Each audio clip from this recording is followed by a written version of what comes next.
बिस्मिल्लाहिर्रहमानिर्रहीम अस्सलाम वालेकुम। Welcome to another video of Xerox biology. चलते हैं आज के टॉपिक की तरफ। आज हम बात करने वाले हैं सम कॉमन डिजीज़ पर, जो कि हमारी कुछ डिजीज़ लास्ट लेक्चर में रह गई थी। उनके बारे में अब हम इस वीडियो में डिस्कस करेंगे। उसमें हमारे पास शामिल है बुलिमिया नर्वोसा, पाइल्स है, अल्सर है। ठीक है, तो सबसे पहले हम देखते हैं बुलिमिया नर्वोसा को। जस्ट लाइक एनोरेक्सिया नर्वोसा, ये एक अगेन न्यूरोटिक डिसऑर्डर है। वहाँ पे 12 से लेकर 21 साल की लड़कियों में ज़्यादा कॉमन था। यहाँ पे थोड़ी सी ओल्डर एज जो गर्ल्स हैं उनके अंदर ये बीमारी आम पाई जाती है। ये इसमें होता क्या है और इसमें बिहेवियर क्या होता है, तो वो कहते हैं कि voracious eating is followed immediately by self induced vomiting and fasting. पहले वो ढेर सारा जो फैटी फूड है वो खा लेती हैं, देन उन्हें लगता है कि वो जो खाना उन्होंने खाया है कि जिसकी वजह से वो मोटी हो सकती हैं, तो वो फौरी तौर पे सेल्फ इंड्यूस वॉमिट करवाती हैं, जिसकी वजह से frequent vomiting cause serum electrolyte imbalance and recurring infection. तो उसकी वजह से उनकी बॉडी में सीरम इलेक्ट्रोलाइट इम्बैलेंस पैदा होता है और सेकेंडली कई किस्म के इन्फेक्शन उनको बार बार होते रहते हैं। अब इसका ट्रीटमेंट क्या है? पहली बात, क्योंकि ये न्यूरोटिक डिसऑर्डर है तो इसमें सिंपली आपको साइकेट्रिक थेरेपी रिक्वायर्ड होगी। और सेकेंडली उसमें जो डॉक्टर्स जिस चीज़ का ख्याल रखते हैं वो ओवरकम करना है effect of weight loss and malnutrition. देखा जाएगा कि कौन सी ऐसी वजूहत है जिसकी बुनियाद पर उसके अंदर वेट लॉस हो रहा है या वो मैल न्यूट्रिएंट है, उसको कवर किया जाएगा। And should take care under the strict supervision in hospital, तो उसको हॉस्पिटल में रखा जाएगा जहाँ पे स्ट्रिक्ट सुपरविजन में उसको इलाज किया जाएगा। और ये इलाज कोई शॉर्ट टर्म नहीं, एक लॉन्ग टर्म इलाज होगा। फिर हमारे पास बुलिमिया नर्वोसा के बाद बारी आती है जी पाइल्स की। पाइल्स बेसिकली बेस करते हैं हेमोरॉइड्स पर, जो कि दो किस्म के हो सकते हैं, एक इंटरनल और एक होते हैं एक्सटर्नल। ज़्यादा जो प्रॉब्लमेटिक हैं वो हमारे पास इंटरनल हैं देन एक्सटर्नल। तो ये हेमोरॉइड्स क्या हैं? They are basically the masses of dilated and tortuous veins in the anorectal mucosa. Anus और रेक्टम के दरमियान जो पार्ट बनता है दैट इज़ एनोरेक्टल पार्ट, जहाँ पे म्यूकोसा में मौजूद कई किस्म की वेन्स होती हैं जो कि डायलेट हो जाती हैं, टॉर्चुअस वेन्स होती हैं, उधर के मैसेज का बिल्ट होना। Then sometime they start bleeding. ठीक है, कब ब्लीड आउट होती हैं? कि जब वहाँ से बाउल मूवमेंट होती है, तो जब बॉडी डेफिकेट कर रही होती है स्टूल को, तो उस दौरान में अगर वहाँ पे ये वेन्स को पास से गुजरते हैं तो म्यूकोसा की लेयर बहुत थिन होती है, तो वहाँ पे फिर ब्लीडिंग स्टार्ट हो जाएगी।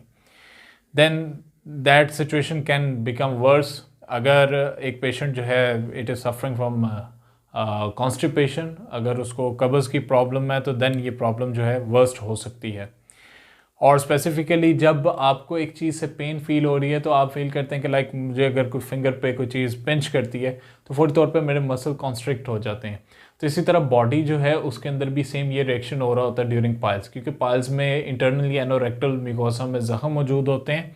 तो जब कभी आपकी बॉडी में अर्ज पैदा होती है टू डेफिकेट, यानी बॉडी में से स्टूल को पास आउट करने की, जब वो वहाँ से गुजरने लगते हैं तो वो पेन की वजह से वो अर्ज जो है वो डिप्रेस हो जाती है, और उसकी वजह से अगर कॉन्स्टिपेशन है भी नहीं तो वो पैदा हो सकती है, बन सकती है।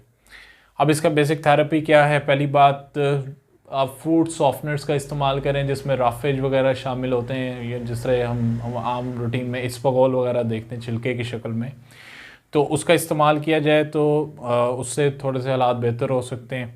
एंड सेकेंडली अपने फूड हाइजीन का ख्याल रखा जाए, बेहतरीन किस्म का फूड इस्तेमाल किया जाए जिसमें कोई ऐसी चीज़ें ना मौजूद हों जिससे आपकी बॉडी में किसी किस्म का कोई कॉन्स्टिपेशन या डायरिया का होने का मसला पैदा हो सकता है।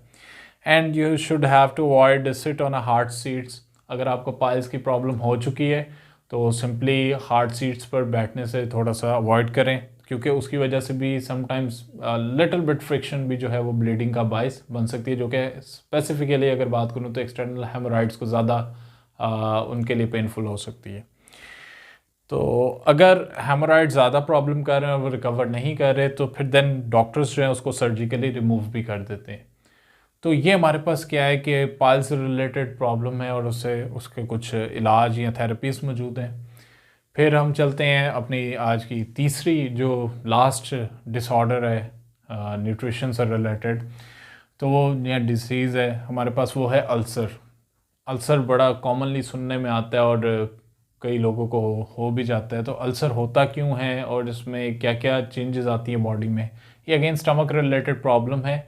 और इसमें जो म्यूकस की लेयर है वो टूट जाती है, चाहे वो स्टमक में हो या इंटेस्टिन में।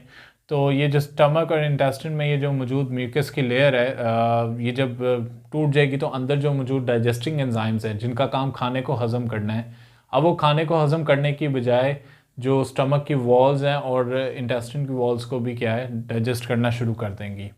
और उसकी बुनियाद पर हम देखते हैं कि आपके जो डाइजेस्टिव ट्रैक्ट है उसके अंदर डिफरेंट सोर्स यानी ज़ख़म बन जाते हैं जिन्हें हम अल्सर का नाम देते हैं। और समटाइम्स ओकेजनली, होता नहीं है normally, but occasionally it causes hole in stomach and cause abdominal infection that can be fatal. तो कभी कभार क्या होता है कि आपके ज़्यादा अगर स्वेयर हो चुका है तो स्टमक में होल बन जाएगा और वो होल की वजह से जो खुराक है वो होल में से निकल कर एब्डोमिनल कैविटी में गिर सकती है।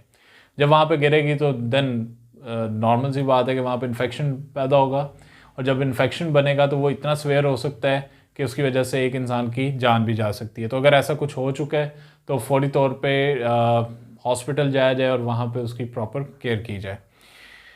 देन पेप्टिक अल्सर जो है वो बेसिकली एक्सेसिव सिक्रीशन होती है, जो कि एक इम्पॉर्टेंट फैक्टर है।